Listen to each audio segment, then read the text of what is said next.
Hello everybody, how's it going? We're going to have a great live stream here with you guys here today.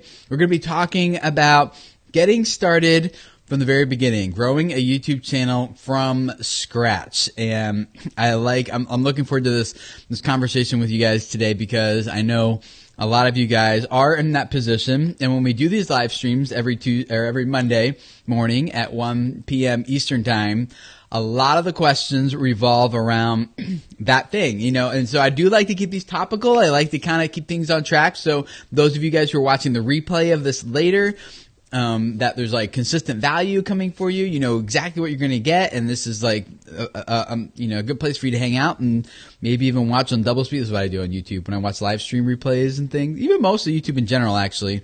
I always change the playback speed to like at least 1.5x, if not double X, to make it go a little quicker. So maybe if you're watching the replay, that'll be a good idea for you here. But hello everyone in the chat. Hello everyone. Hey Justina, good to see you. Justina's in Video Labs with me right now, so I'll be hanging out with her tomorrow. I saw Jeff from Story Greenlight in here today as well. Bear Black 6 TV, Laura Bailey TV, Crafting with Denia. That's you guys who are in live streams. You know I'm not good at some of these names. Crazy Baker. Cool. Good to see all of you guys. Yes. Hello. So what we want to do, we're going to answer all your questions about starting from zero, starting from scratch, starting with like brand new channel. How do you just get the momentum going in the first place? And so some of the topics I think we'll probably end up hitting here together are ones like getting views and subscribers, being consistent. How do you put systems in place that help you get content going regularly? Maybe we'll end up talking about camera gear. I don't know. Hopefully we'll talk about some content strategy, tactics and approaches here as well. So we're looking forward to doing all this for you guys. Heidi is in the chat, and there's a few other moderators who might be there as well. So far, I've only seen Heidi, but Heidi from Scandinavian today will be taking all your questions and getting them in front of me here, so I can do my best to answer as many of your questions as possible as we go through this for the next, half hour or so, something like that. So I just finished eating lunch. Well, actually, I didn't even finish. I still got some left. I didn't get it all down before the top of the hour. So I tried, but I was like just not even chewing. I was just swallowing and I didn't get it all down. So ask your questions, and then in Scandinavian today we'll take them from the chat and put them in front of me here, and we'll be diving into those here today. I do want to keep them on topic. So if you have other questions revolving around other things, technical things around your channel I can't help you with, but this is going to be a fun conversation, and we're going to dive into here today. Okay? So let's and by the way, for those of you who are patrons, normally what we do here on Tuesdays is we just kind of discuss a lot of the changes and updates on Mondays, changes that are happening on the video landscape online with YouTube and Facebook and Instagram and Snapchat and all those places. And we had a lot of good things happen last week, but I think for the sake of our conversation here, those of you who want to stay up to date with that, over at patreon.com/video creators is where those of you guys at that $1 level, I'll be posting some of those stories for you guys later today, so you can still stay on top of what's happening and still get that reward there. So if you're not a patron, I'd love to have you over there. In fact, I'm hanging out with patrons here a little bit later today, aren't I? Yeah, in 3 hours from now, actually, I'll be in a private video hangout with patrons. So I'm looking forward to doing that with you guys as well. Okay, so Missy Lee, first question here. New channel with a whole different niche and topic. Excited to see how I can learn, given I'm doing something that's never been done before. Oh, awesome. I'm looking forward. I would love to hear what that is, because there's a lot of things done on YouTube. Almost every day I'm surprised, like, there's a channel for that and that, and that really, I'm like, wow, I've never even thought of some of these things. Cooking with CJ. Any tips for growing a small cooking channel? Okay, so let's dive right into the kind of the very foundations of what it takes to grow channel. Now, I know Cooking with CJ, you're asking in the context of a cooking channel, but I get this question a lot. Oh, thank you, Melody, for putting that in the chat. And Melody just put the link for the Patreon link, patreon.com/video creators. She is a patron of mine, so thank you, Melody. And Melody's doing some awesome things on Patreon as well. She's actually full-time on Patreon, so it's awesome.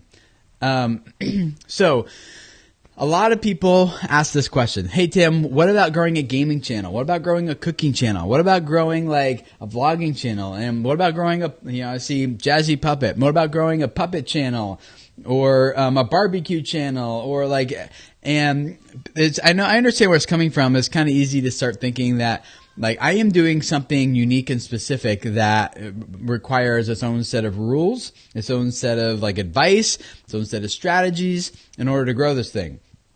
And I can say that pretty confidently that that's not true. The only exception to this might be some things in the kid niche, working with like children's content if you're targeting those types of channels.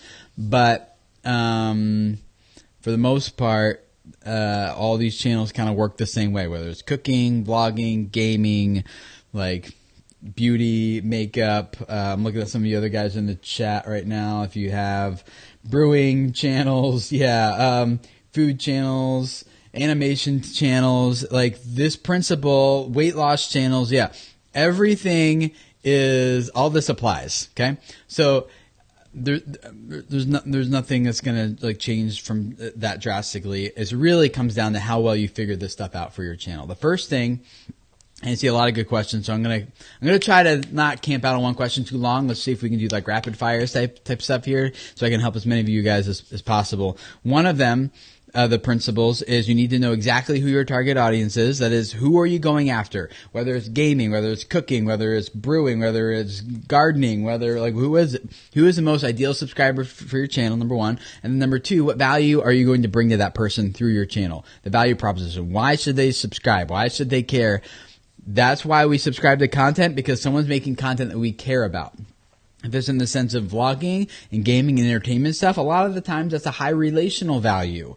If it's an educational content like we have here, it's often a high teaching value or helping you accomplish something type of value. And thank you for the super chats. We will get on those as well. But so you got to know those two things, and then every single video you do needs to deliver that value to that target audience, so that when someone in that target audience finds one of your videos and they quickly are pitched, hey, we'd love to have you subscribe because our channel is all about helping you grow a YouTube channel so you can spread your message and reach people and change their lives. People are like, oh, I quickly understand. Like, it's not a complete, full pitch, but I understand what's going on here, right? And that's what you guys need to do as well, is be able to make that pitch very quickly. And so someone in that target audience discovers the value proposition, gets a sample of that through one of your videos, they want to subscribe and keep watching.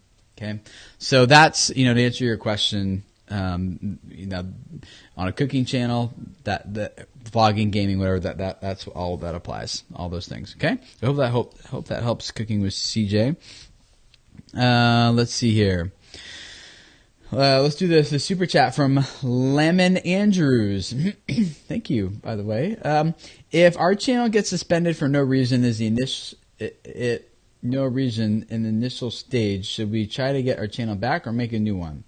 So if yes, how? If you don't have too much invested into the channel, I think sure, you can just start a new one. If it gets suspended, though, make sure you understand why and don't make that mistake again, obviously, because you don't want to. It's really hard to get momentum if you keep losing channels, right? So if there's a way to get the old channel back, like it's just a misunderstanding or an algorithm got something wrong, absolutely dig into that. But just don't do it again. Story green light and pit steak. Okay, pit steak. Please help. We have a channel based around our 2 pit bulls.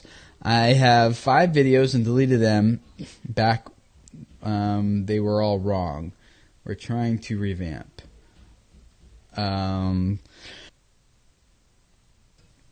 channel based around our 5 videos. So I'm not sure what the question is. You have a channel, you deleted all your videos, and now you're trying to, I'm not sure what you need help with, but I would kind of go back to maybe what I just said, which is know exactly who these pit bull videos are for. Like if they're just your puppy rolling around, maybe that'd be great for like kids, like little kids like mine would probably like that. If you're going after adults, then you probably want to maybe like, here's how you train pit bulls or keep them safe or friendly. I don't know. So yeah, I would go back to what we just kind of talked about with the target audience value proposition. And Jeff from Story Greenlight, $5. Thank you, man. What are your thoughts on live streams versus individual videos for accumulating watch time? Either better, do both. Okay. So first of all, if you guys don't know Story Greenlight from Jeff is his name, go check out his channel. I've already plugged him a few times before on Twitter and my community tab and stuff. Really, really helpful videos for anyone who's trying to tell better stories through their channel. And so he's a Hollywood editor and edits for television shows and is really good at taking a story and telling it visually on screen. So you'll learn a lot from him. It's not just like mechanics of editing. It's like how to edit a story. Really good. So check out his channel, Story Greenlight. But so thoughts on live streams versus individual videos for accumulating watch time. Typically, I've found that and this is not true across the board, of course, but I found that watch time on like live streams is good for you guys who are watching live. But often the replay value isn't as high for a live stream as it is for a like it doesn't quite have the evergreen value that a produced video, published video could. And I think it's because it's a different viewing experience. Like you guys are here watching live with a different expectation than people who are watching the replay of this later. So I think you should do both. The live streams, in my opinion, I don't really think about it in terms of how to accumulate watch time. Although, let me finish my first thought. The first one is live streams are great for when people are like you're live, great watch time. And then the produced videos can often perform great in the long run and continue to get watch time in the long run, right? So you get a lot of watch time up front in a live stream, or maybe a little bit less watch time on a produced video, but maybe it grows to be more over time.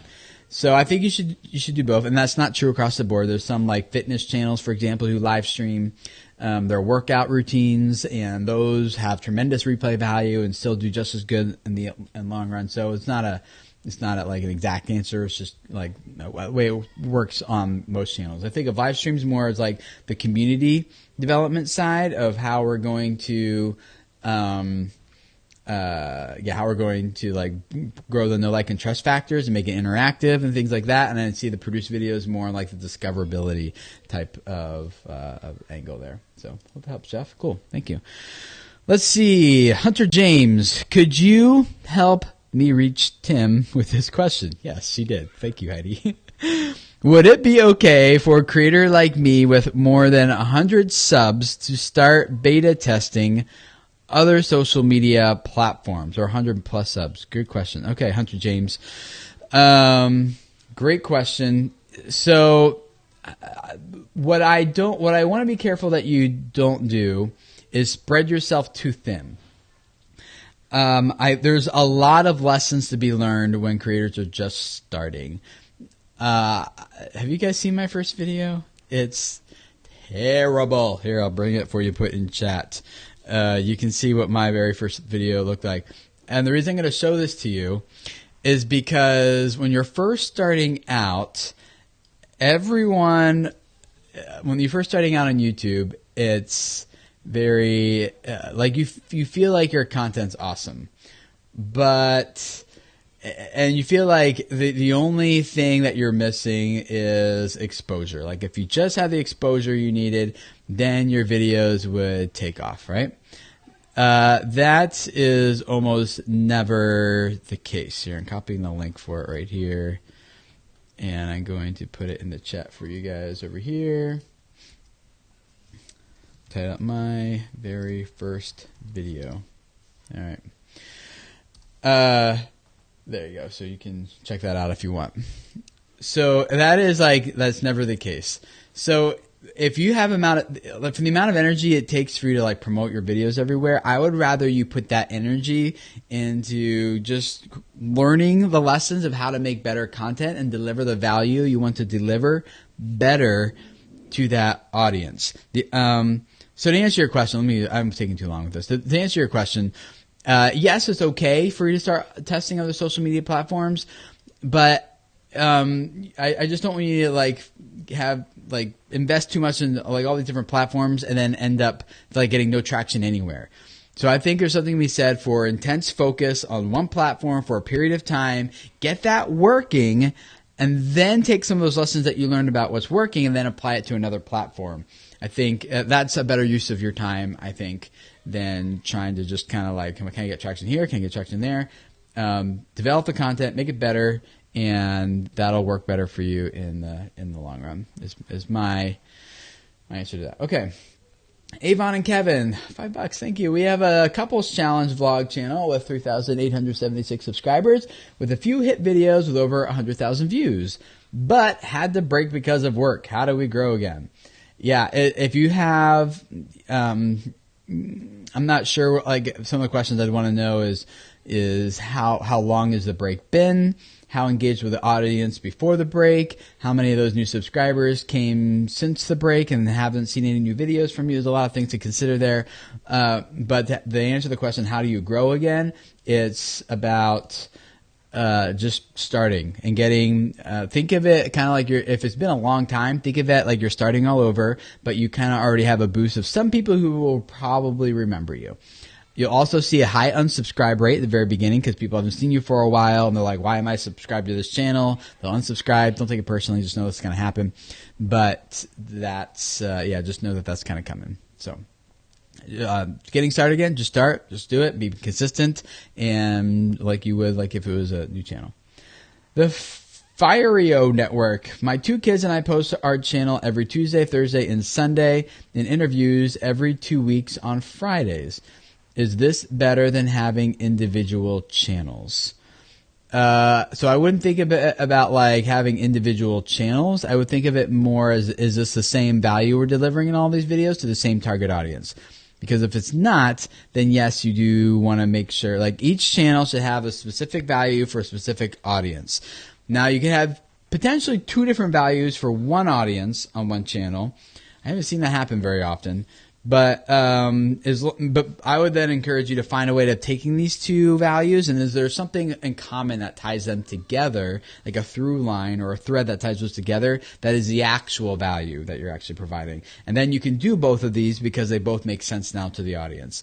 So that's the way to think about this in terms of multiple channels. Sealance, do you have any advice for suggesting for anyone that stammers and wanting to do YouTube videos?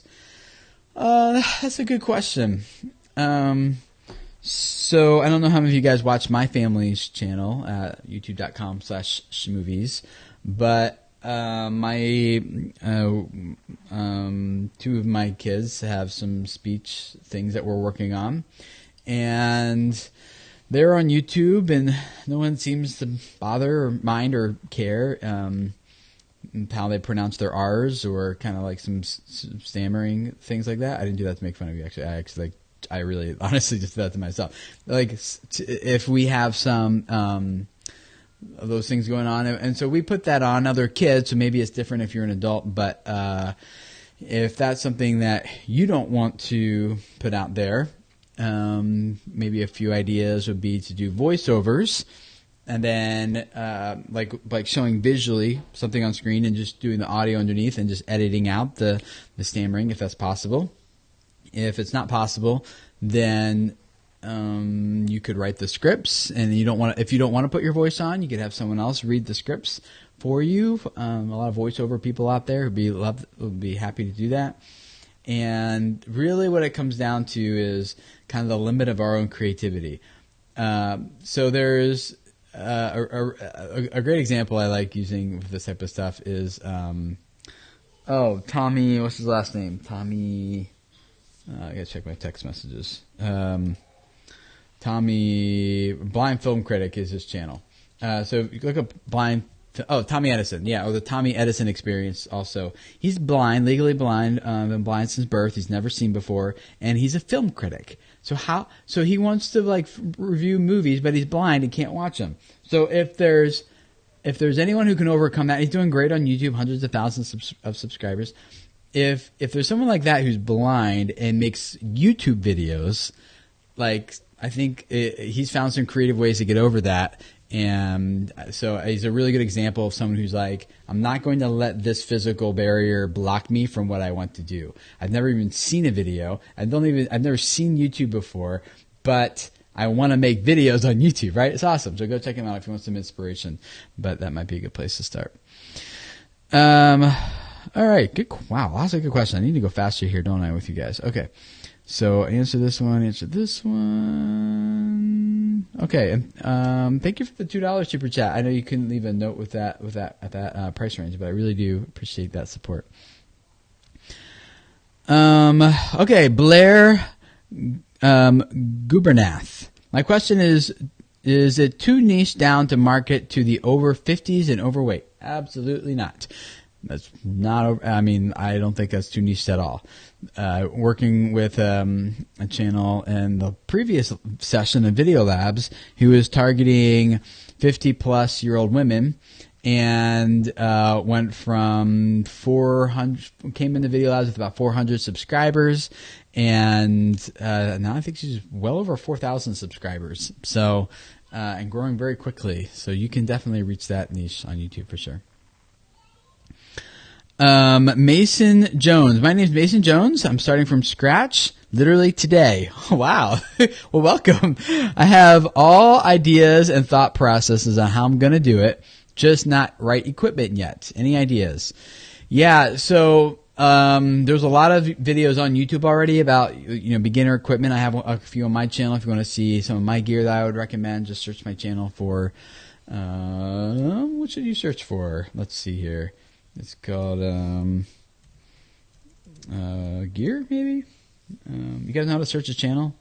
Here, let me share my screen here. I'm using new software here to stream, so hopefully you guys can see my stream right now. So here's how you search a YouTube channel for something. Go to youtube.com/ I go to video creators in my case, and then you see. So here's my channel. What you can do is see there's a little icon right here, the search icon. You click on that, and then let's just look for like cameras. Search for cameras, and then you can see all the camera stuff. So this one's kind of old. That was 4 years ago. Probably don't want to watch that one. That's 4 years old. Probably don't want to watch that one. It's 2 years old. Casey's changed since then. This is still the camera that I use for vlogging. I love it. I've been using it. I've gone through like 5 or 6 of these. Great. Let's see. Where's the one I just did recently? Here we go. 2 months ago, your best YouTube gear for under $100. The best. So you might want to start with that one. The problem, though, that you need to be careful of with this type of thing is that it's easy to like buy a lot of gear that's recommended, and then it doesn't actually work for you, because gear is you need to, like, for vlogging, that's one camera, but if you're going to do talking head, that's a different. Microphones would be different for one versus the other as well. So watching some of those videos would be a great place to start. Great question. Prithivavi Raha. Woo. Sorry. How to avoid copyright from audio. Don't use copyrighted material in the audio. That's really it. So only use stuff that, this is, I know a common question among people who are starting out is like, well, how can I use copyrighted material without getting a strike or a flag? You can't. Like, and even if you can, you shouldn't, because it's not legal. There's no way to get around. Like, some people are like, well, if I only use 3 seconds, then it's not. I'm like, no, that's like going to the convenience store and just taking off like a little bite off of the bar and then putting it back, right? It's like, oh, everything in here is free up to like 3 bites, right? It's like, no.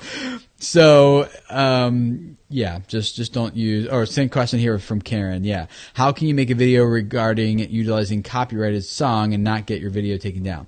So study fair use. I think I have a video on my channel about with a lawyer. I think it was with my lawyer. Whoops. That's not, I'm using this new this new screen capture thing here. There we go. Does that look right to you guys now? Hopefully. Let's see. Okay, let's go back up here to this icon and let's search for fair use. Whoops, that I scrolled accidentally. Fair use. Yeah. Okay, why is it not working? Let's go back to my channel. Let's take out this part. And while I'm doing this, I see your super chat there, Lemon, and no, subscribing to YouTube Red does not do anything to help you as a creator, but people who are subscribed to YouTube Red and watch you does help you, like you get more money from it basically. But not because you subscribed. Fair use. Why is it doing that? Well, here, let's do it. I'll show you the back end then. We'll do it this way. I think I have some videos on my channel about like some interviews with copyright lawyers and stuff. Let's see here. Fair use. Okay.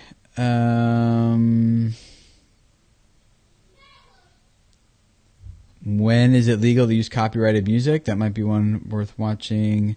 3 rules to avoid violating fair use on YouTube. That'd be another one. Yeah, so those 2. So I guess not. So I do have a few interviews that I've done with like a copyright lawyer, but I think those are all for patrons, actually. Now I think about it, they're all kind of behind that Patreon wall. So, yeah, so just don't use anything that's not yours. Okay, good question. Along the same lines, Big Island, MN, Minnesota. Where do you recommend getting free music and sound effects, royalty free? I have used a lot of different libraries, and I've been sponsored by a lot of different ones. And the only one that I recommend now that I've had good experiences with consistently is Soundstripe.com. They were a sponsor of mine. They're not anymore, so I'm not being paid to tell you that right now. I liked working with them because, and that's who my editor on my team who does my family's channel still uses Soundstripe for almost 100% of the audio for our stuff. So I would check out Soundstripe.com. Not sponsored, but used to be. And I should probably work on getting them sponsored again.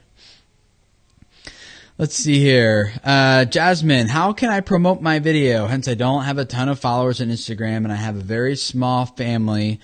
How can who I can start sharing with? Yeah, I absolutely share with your friends and family and things like that, get feedback.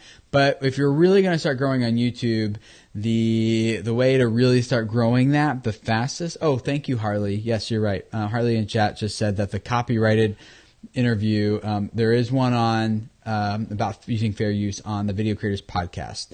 So search iTunes, SoundCloud, Stitcher, Google Play, Spotify, wherever for video creators. Find our podcast, and you can find that episode back there where I talk with a fair use lawyer about that.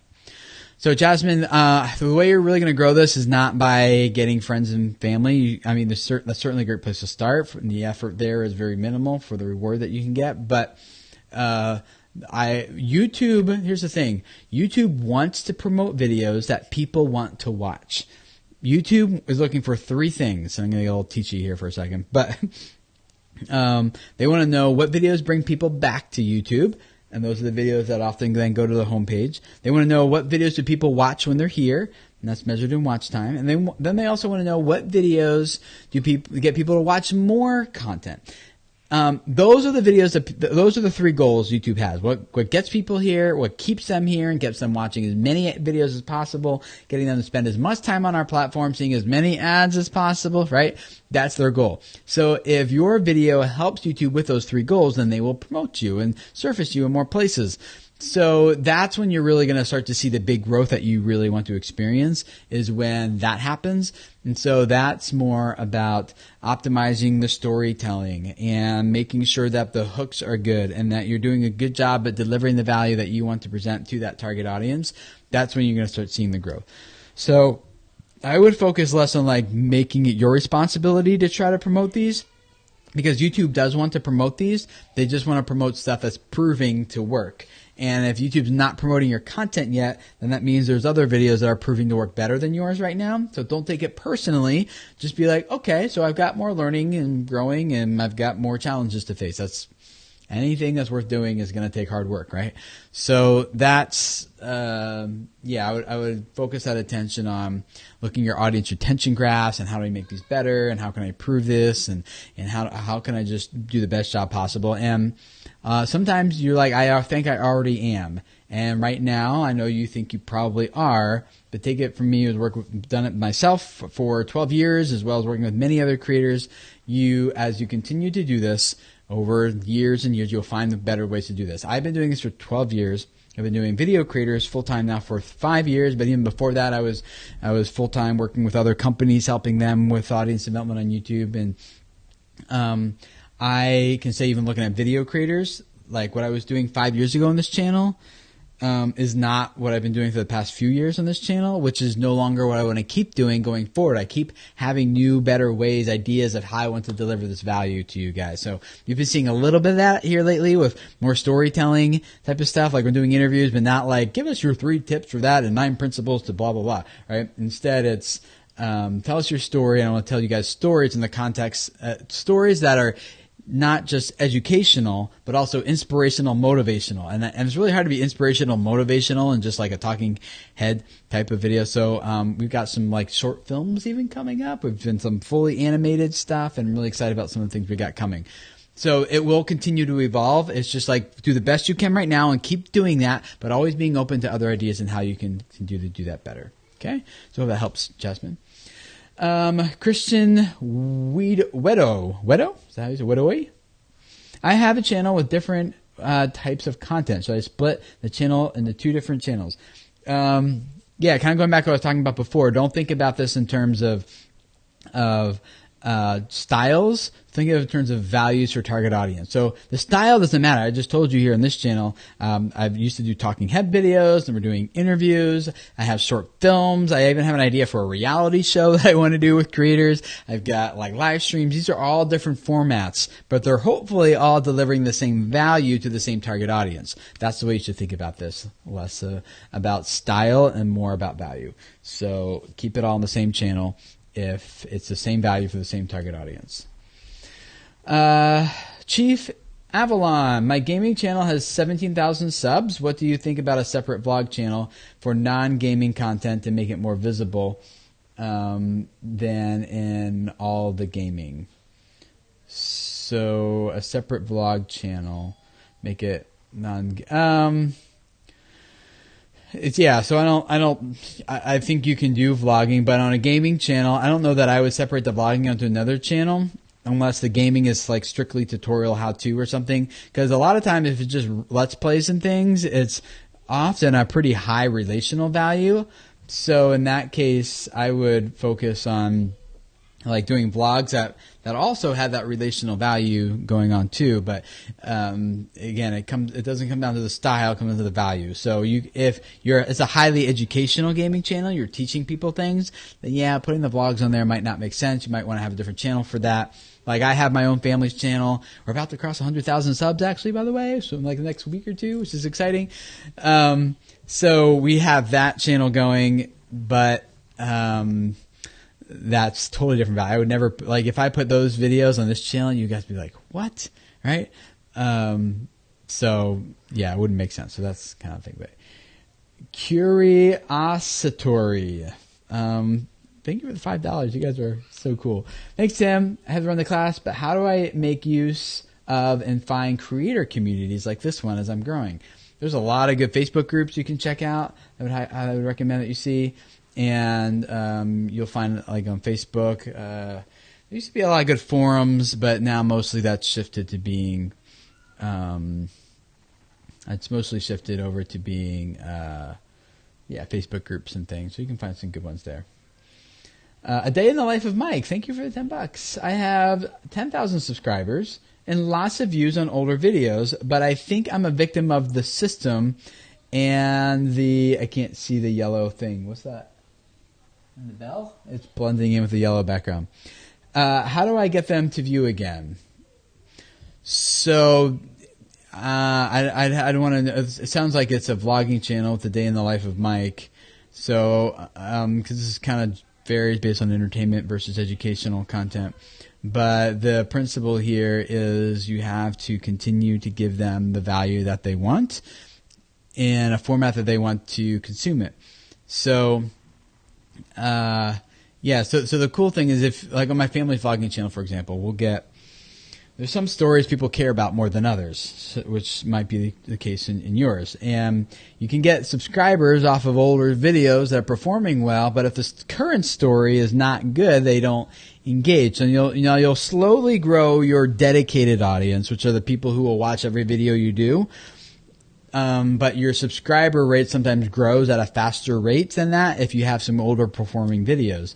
So the best thing to do is just kind of evaluate what's the story I'm telling as a vlogger and who cares about this story, target audience, why do they care about this story, value proposition, and how do I tell stories better. And most people who are vloggers are just kind of like giving their status reports about their day on video, which doesn't tend to work that well. Instead, it has to be about, a story needs to be about a character who wants something and overcomes conflict to get it, and experiences transformation as a result. So I might go check out Story Greenlight, Jeff's channel I talked about earlier, and you'll learn more about that there. So thank you. Zest and Glow, hey, good to see you again. I liked your channel submission, by the way, Zest and Glow, for the Video Labs spot. So it would have been great to work with you. Hopefully get to work with you in a future video lab or something. But yeah, so thank you. But my vids are wellness and nutrition. I want to start beauty videos, but someone who is interested in nutrition might not be interested in beauty. What do you think the different target audience, what do you think about different target audience on the same channel? Yeah, it doesn't work. You can't have two different audiences on the same channel. You can grow it, but you're going to, like, let's say one person subscribes for nutrition and one person subscribes for beauty. Then the beauty people, like, you start training them when the nutrition videos come along. They're like, oh, like, I subscribe for beauty. I don't really need this stuff. And then the other person's like, well, I subscribe for nutrition, not this stuff. And then what happens is you kind of start unintentionally teaching your audience that you don't need to watch every video that I do. You have to filter out the videos that are coming from me to pick and choose which ones you want, as opposed to just being focused. So now, what I would say is, since you are interested in both of those topics, there must be something that ties those things together, which is kind of what I was talking about before. What is the through line? What's the thread, the value that makes both of those things important to you? Beauty and nutrition. So maybe it's about I'm just totally making stuff up here, right? So like maybe we want to feel confident about ourselves, and maybe let's just go with that. Maybe like my channel is about confidence as women, and so the topics you talk about would be wellness, nutrition, beauty, maybe relationships you could throw in there. Like now you can start throwing all these topics in as long as it comes back to helping women feel confident or something, right? So I don't know if that works or not for you. Hopefully that makes sense as an example though. Let's see here. A lot of super chats. I'm trying to keep up. You guys are awesome. Cody, gaming. How do you reach an audience in a very saturated field such as gaming? Yeah. Great question. Kind of going back to how we started this off with the cooking thing. It's the same principles of who are you trying to reach and why should they subscribe and follow and watch your channel. So the question, most gamers don't figure that out. They're like, well, anyone who wants to watch this video game should watch me. Well, as you're finding out, like, or as you're alluding to in your question, there's a lot of people playing that game. Why you? Or, well, like, I'm going to teach them how to do it best. Okay, there's a lot of other people teaching too. Why you, right? And so I'm not saying you have to come up with something that's never been done before, but you do need to have some sort of reason if someone discovers your content, why would they want to follow and watch you versus Markiplier or PewDiePie, or whoever else? I would highly recommend that you guys, especially those of you who are in that situation, well, anyone really, all of you, read a book called Primal Branding by Patrick Hanlon. I talk about it here a lot, so maybe you've heard me talk about that before. But it will really help you develop a brand that's highly subscribable, that people want to follow, and people want to start watching everything you do, because a lot of people think it's a content thing. A lot of people think it's like, well, perfectly optimized titles and tags and everything. No, it's not. It actually has to do with the human elements of your content, the things that pulls people into your videos and makes them want to watch you. It's more of an emotional thing that happens in the content that matters hands down way more than titles and titles and thumbnails are important because that gets people into the video in the first place, but it's certainly more important than tags and anything else you can do. So highly recommend you read that book. Yes, the ads agency, Primal Branding book to check out, and it's more about how you get that kind of stuff going. Thank you for I think it's $2, and is that yen maybe? So fun, Ansi, thank you so much. Appreciate that. Okay. So some of these videos are more about like how to actually make, or some of these questions are more about how to like make videos. Well, can I keep that for another time? Maybe another Q&A session. Duck Gun Chronicles. How to keep momentum on a season channel. Please help. I lose momentum every time after the season is over for hunting. There's some channels have seasonality, and that's part of it. You're not the only channel in that situation. So during the season, you need there's a lot of really good content, and then when it's off season, you can slow down your content, but I wouldn't stop it completely because you want to keep those people engaged who are interested in thinking about, hunting even when the hunting season's over. Just like sports, some people are still interested in talking football even after football's over, season's over. So, maybe during season you're just posting more, putting your best foot out there, doing really high quality stuff, and then in the off season you're doing other things. So there's nothing you can really do about that other than to kind of like keep going. You just maybe know during the seasonal high season stuff, you're maybe talking to a slightly different audience than the people who are there in the off season, like the diehards. So maybe just keep that in mind. Oh, good question. Really good question. I'm so glad you asked this. Rishabha Sharma. To grow a YouTube channel, is it necessary to spend money on AdSense marketing? No. And actually, I would highly recommend you don't do that. That can actually hurt you when you get going. It comes back to some things it's just not a good use of your money. If you have money to spend that investing into growing your channel, I would definitely recommend it in getting some training. Like I have a ebook in the description of this video. It's called 30 Days to a Better YouTube Channel. So for 30 days, everybody's going to walk you through step by step what you need to do in your channel to make it as highly subscribable as possible over the course of 30 days. So each day includes like a teaching, something you need to know. Includes a task, something you need to do right then on your channel, and then it also includes links to further resources in every day. So going to events like VidCon or CVX Live or things like that and start networking and meeting other creators and getting education and training there would be a better use of your money. Doing a consultation, if you'd like to do that and schedule an hour with me or someone on my team to dive into your channel with you. Those types of things will pay out. And I don't say that because they're like my product. The problem here with spending money on AdSense for a lot of creators is that again, I've said this earlier, but they assume that exposure is their problem, and 99% of the time it's not. It's even probably more than that. My entire 12 years I've bumped into one channel. I was like, wow, this channel is actually really good. They're doing everything right, and everything I can see like this channel should be growing, and it's not. That I've only seen that once in 12 years of this. So, don't spend money. Exposures, like putting money on something that's not working doesn't automatically make it start working, right? So spend your money on other stuff there. Snap Vegan. How do you create a channel? There it is. Okay. How do you create a channel? How do you create more than one channel with the same email address? So the way to do that is in the upper, here's the easy way to do it. Just go to youtube.com/channel_switcher. So youtube.com/channel_switcher. That's a direct URL that goes straight to where you can create multiple channels under one email address right there. Country Snickers, Stitchers. Thank you for the $2. Does monetizing have a negative effect on subscribers? Nope, not at all. Do the other way.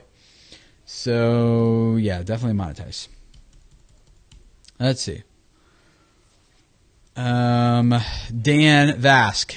Hey, Tim, how do I increase my chances of having my video suggested on specific strategic video that's not mine? Maybe by replacing the tags? Nope, not that way. Let me show you how. Actually, I'm not going to show you how. I'm going to point you to another video of mine. And this is new. Why does it keep doing this? You have to learn how to do this better. Okay. So let's see if it works again this time. Videocreators.com or youtube.com/videocreators. Let's click on the magnifying glass and search for like suggested videos. Here we go. This is the very first one right here.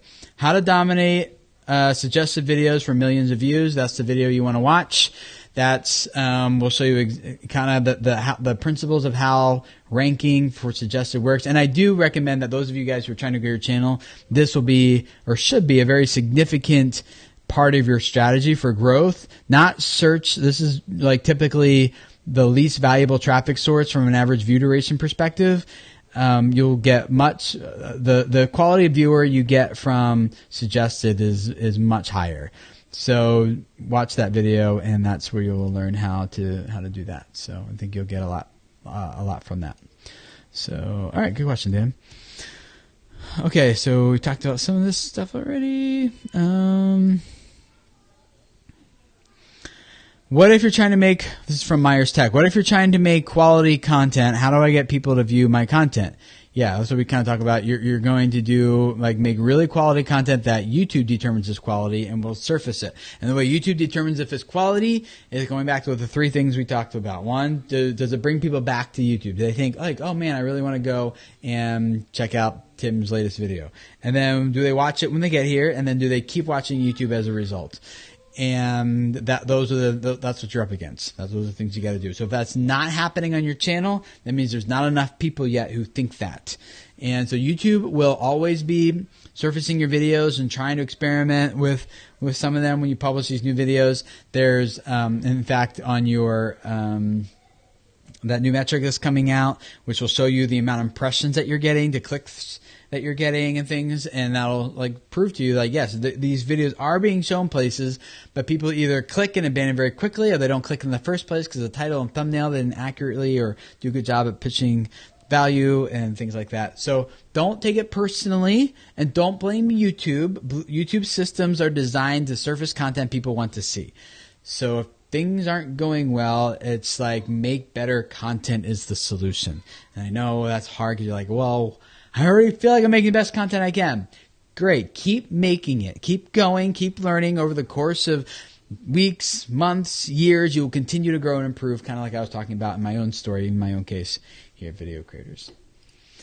Hashashi, thank you for the $5. I have a cryptocurrency / distributed technology channel. I'm wondering what the best volume of videos to post per week for growth is. Another good question.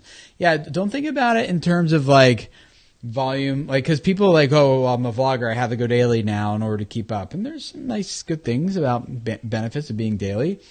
But there's like, you don't want to sacrifice quality for quantity, because if you do that, then people will stop watching your videos, and they don't care if you're posting one every day if no one cares to watch it, right? So keep quality first and foremost. I would say if you're just starting out, like I would say, can you do it once a week? Can you get one quality video up every week? And the goal here isn't necessarily grow your channel. It's not to do that because you're going to get lots of views from it. The goal here is just to start on a consistent schedule. Can I start being consistent? Can I start making quality consistently? and getting into that rhythm, because you're going to have to figure out a lot of systems, a lot of methods, and a lot of things to make that consistent. Then after you've been doing it for a week, for maybe, I don't know, several months at least, then you're like, okay, can I up it to 2 and still maintain quality? And if the answer is yes, then go ahead and do that. You know, it's always easier to add more videos to your week than to like try to take them later.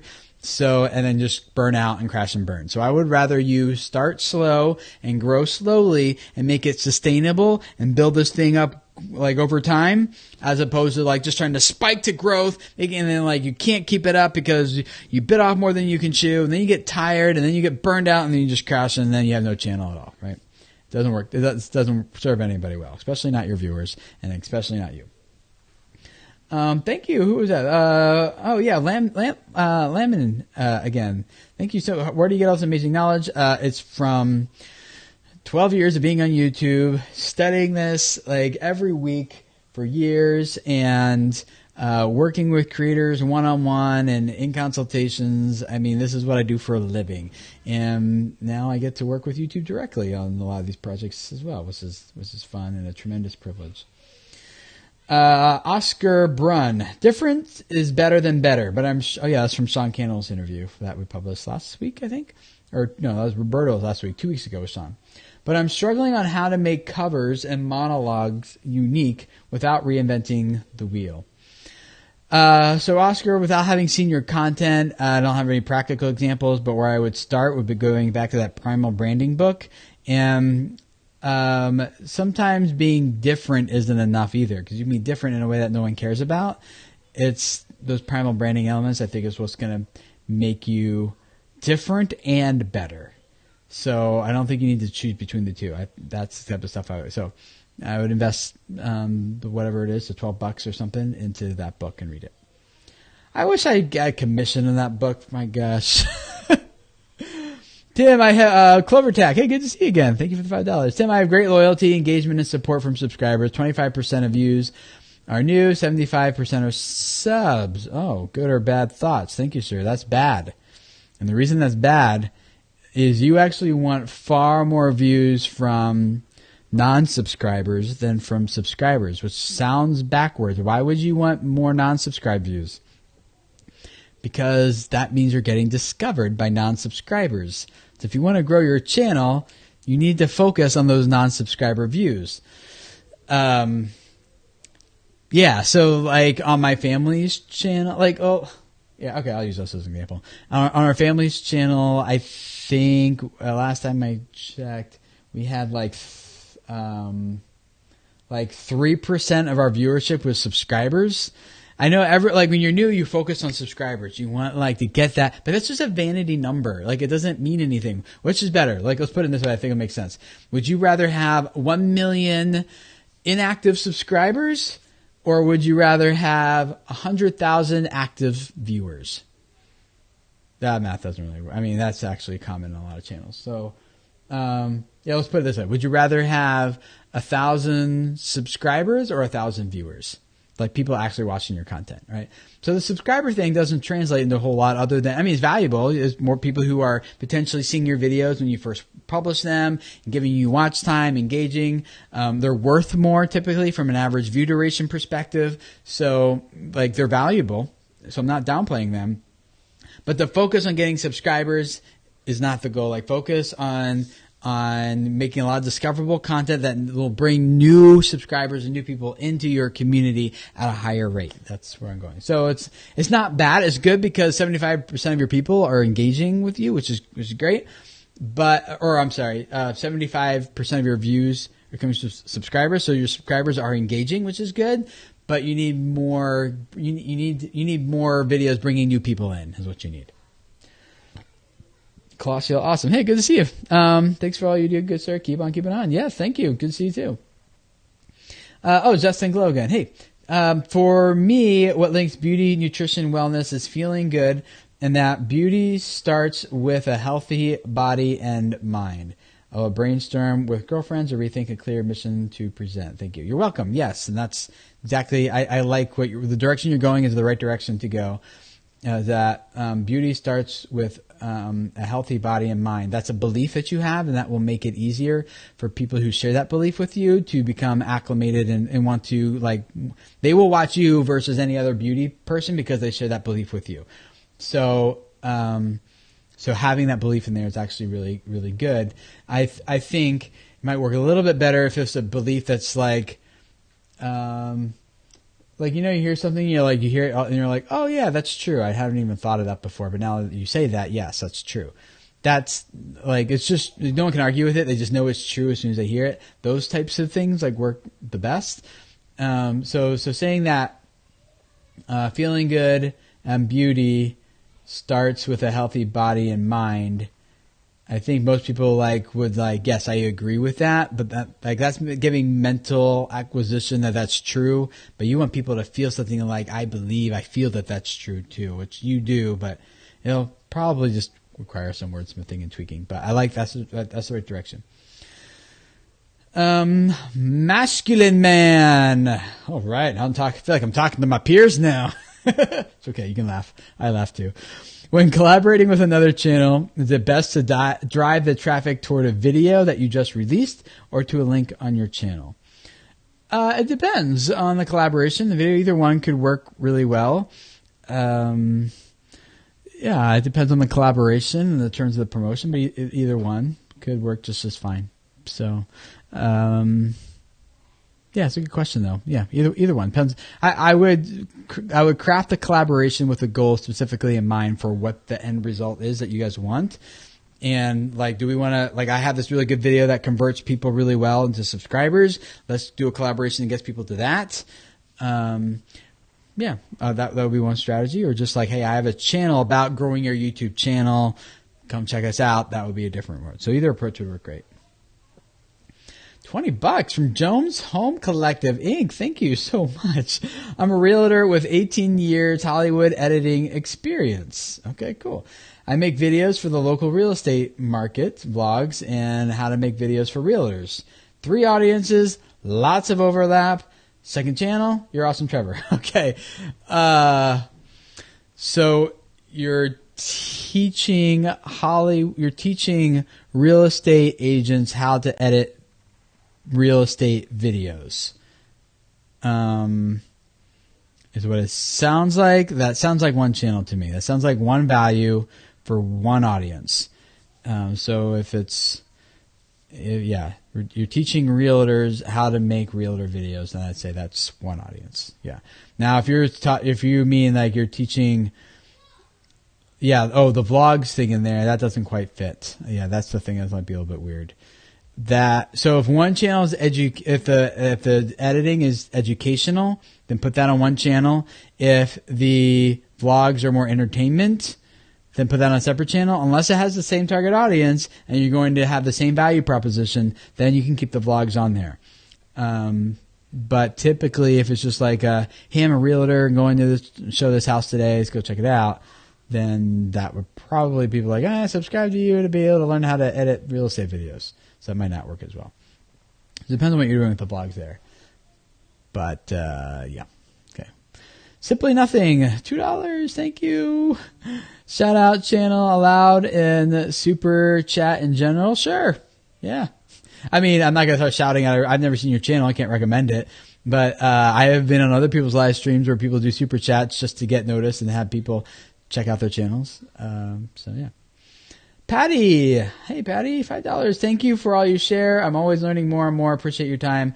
Hopefully I can do your video lab someday. I'd love it. Yeah, we'd love to have you, Patty. That'd be a lot of fun if you can make it. And we'd love to hang out. In fact, I'm doing it tomorrow. I'm doing 4 sessions this year. So, plus 1 here in Cincinnati, live in person with me and my team. So that'll probably be around Labor Day weekend here. So if any of you guys are interested, make sure you're on my email list or go to vclabs.com for more information about the live event here in person with me. It's a few days. We take 8 weeks and we condense it down to 2 days, and it is just awesome. Let me tell you, we did it last year, 20 creators. amazing. I loved it. So much fun. And we do a lot more than just YouTube stuff. We go out on do excursions in town. We go out on river boats, and we go out in fancy restaurants and have fun. It's a lot of fun. So we'd love to have any of you guys who are interested in wanting to come here to my hometown in Cincinnati and do that. Go to vclabs.com, and you can just sign up and be notified there. Alien investigations. I have a UFO channel with good content, but not sure why I haven't gotten more subs. 2 years in. What would your advice be on this content? I don't know. I'd have to see your channel. It could be a branding issue. It could be a hook. It could be titles and thumbnails. There could be a lot of different things going on. So I don't know. But those are the things I would start by looking at: titles and thumbnails. The first 15 seconds of the video. How are you hooking how are you hooking the audience? How good is in a channel like Alien Investigations? I'm assuming that is based on storytelling. So how's my storytelling technique going? How well am I doing at that? I would check out audience retention graphs, consistency, consistent value to a specific audience. All those things would be the things I would evaluate. The Truth Box, I like to watch videos. Me too. Any tips for a 16-year-old trying to make vlogs? Yeah, go back to the beginning of this live stream and watch all that stuff. The key thing about vlogs is it's about narratives, it's about story. And so people watch vlogs because it's a good story, and people want to follow a story over time. So if you're just giving status reports about what you're working on and what you're doing next, that's not a good story. Like I said earlier, a good story is about a character who wants something, overcomes conflict to get it, and experiences transformation as a result. So you as the character, what do you want? And what are you having to overcome to get that thing? And how is that process changing you? How are you different now? That's the story you need to tell. Highly recommend any vloggers out there read a book by Donald Miller called A Million Miles in 1,000 Years. And it's a story about how he learned how to edit his life for film. They had a major motion picture film made about his life. And he learned about how to tell his life story through video. And it applies great to vlogging. So I highly recommend that you check that out and do that. All right, let's do a few more here, and we'll wrap this up. Let's see. Sea Cucumber funny mix. Hey, every time I search for good tags and put on my videos, I get less and less views. How can I find high search and low competition tags for my videos?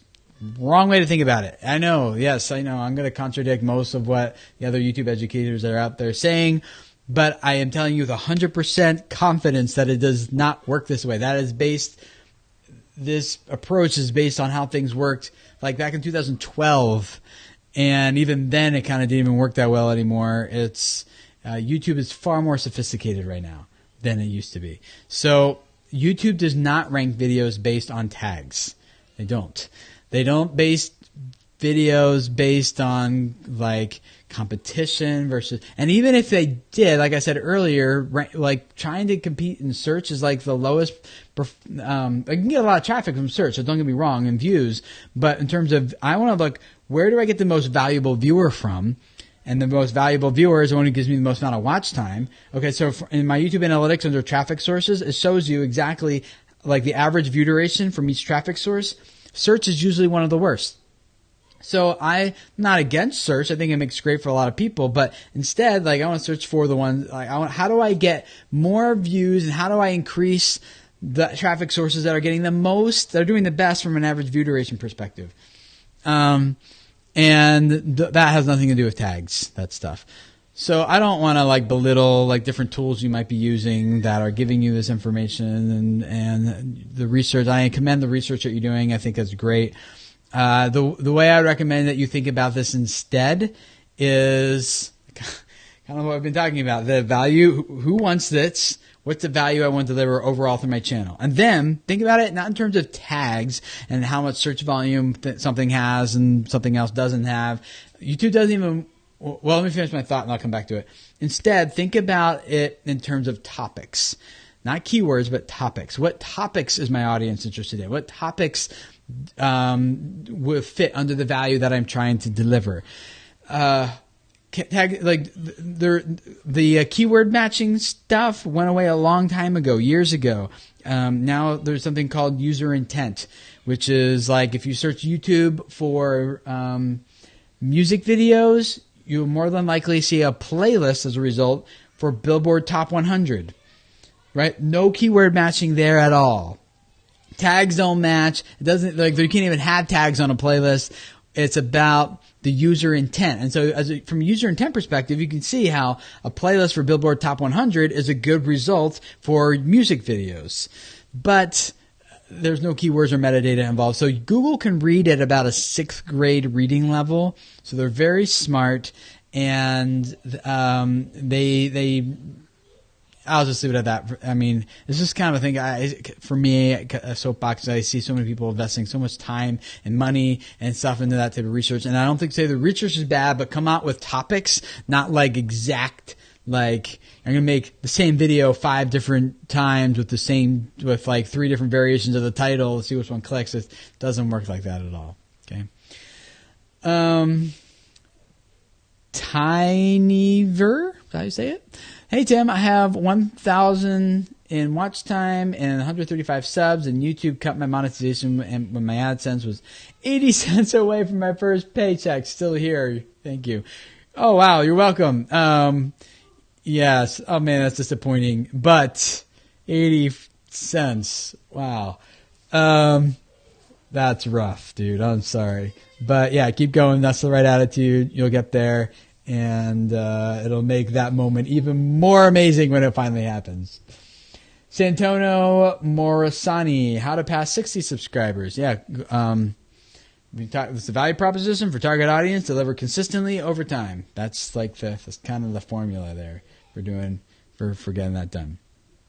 Well, guys, we're going to take off here. We've already gone more than an hour, and I really do appreciate each of you guys. Those of you who are patrons, I'll be posting the links about news stories from this past week for you guys on Patreon, patreon.com/video creators here later today. And then I'll also be hanging out with you patrons, you $3 plus patrons here in about a little less than 2 hours on our private video call. We'll get to hang out and answer questions and talk more just face to face, which I love doing with you guys. You guys are awesome, so see you then. And if you're not already subscribed, love to have you do that. New videos here every Tuesday, Thursday, and we got some good ones coming up for you guys this week. And tomorrow's video is going to be definitely a good one about how to increase one of the most valuable traffic sources on your channel, which is the end screen elements. So you can get more people to the end of your videos, and clicking and watching more videos, your channel's going to go take off. So we'll talk more about that tomorrow. And just want to thank you guys for all your super chats and being here and hanging out. And I really appreciate all the questions and all the missions you guys have and everything you're doing on your channel. So thank you for letting me just be a small part of that and helping you guys grow. And looking forward to hanging out with you guys again next week. Hit the bell icon if you haven't already, so you get notified when we go live, 1 p.m. Eastern time next Monday. And I'll look forward to hanging out with you guys then. Bye.